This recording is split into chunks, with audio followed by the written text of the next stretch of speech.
સુરતના ભેસ્તાન વિસ્તારમાં લૂંટ તથા હત્યાની કોશિશનો મામલો સામે આવ્યો છે।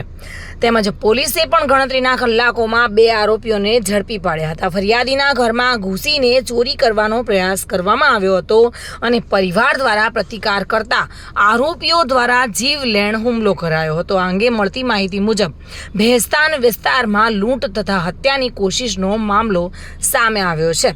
પોલીસે ગણતરીના કલાકોમાં 2 આરોપીઓની અટકાયત કરી છે અને આ સાથે બંને આરોપી પોતાના અન્ય એક મિત્ર સાથે મળીને આજે સવારે 5 કલાકે ફરિયાદીના ઘરમાં ઘૂસીને ચોરી કરવાનો પ્રયાસ કર્યો હતો અને આ દરમિયાન ફરિયાદી અને તેમના પરિવાર દ્વારા પ્રતિકાર કરાતા 3 આરોપીઓ દ્વારા તેમની પર જીવલેણ હુમલો કરાયો હતો। ત્યારબાદ બૂમાબૂમ થતાં 3 આરોપીઓ ત્યાંથી ફરાર થઈ ગયા હતા અને જે મામલે 3 આરોપીઓ વિરુદ્ધ ભેસ્તાન પોલીસ સ્ટેશનમાં લૂંટ તથા હત્યાનો ગુનો નોંધવામાં આવ્યો હતો।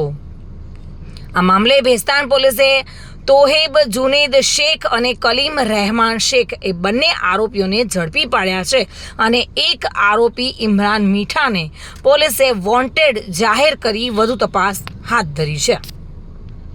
આજરોજ સિદ્દીકીનગર ભીંડી બજાર ઉનપાટિયા કે જે ભેસ્તાન પોલીસ સ્ટેશનના વિસ્તારમાં આવેલું છે ત્યાં વહેલી સવારે 5:30ના સુમારે 3 આરોપીઓએ ફરિયાદીશ્રીના ઘરમાં પ્રવેશીને ચોરી કરવાનો પ્રયત્ન કરેલ હતો અને આ બનાવમાં તેઓએ ફરિયાદીશ્રી તથા તેમના સગાને જીવલેણ હથિયારથી ઈજા પહોંચાડીને લગભગ 4000 જેટલી રોકડ તેમજ 1500ની કિંમતનો મોબાઈલ લૂંટીને જતા રહેલ છે અને આ બનાવમાં અત્રેના પોલીસ સ્ટેશનના પીઆઈ તથા અન્ય સ્ટાફે મળીને ત્વરિત પગલાં લઈ 3 આરોપીઓ પૈકીના 2ને ઝડપી પાડેલ છે તથા કેટલીક મત્તા રિકવર કરેલ છે। જી સાહેબ, આ લોકોને કોઈ ગુનાહિત ઇતિહાસ ખરો?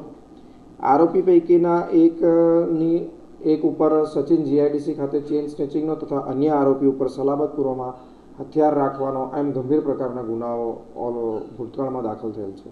સાહેબ, આ લોકો લૂંટ કેમ કરે છે, કઈ પાછળનું કારણ? આ અંગે અમારી વધુ તપાસ ચાલુ છે। સુનિલ ગાંજાવાલા સાથે bureau report, today Gujarati news.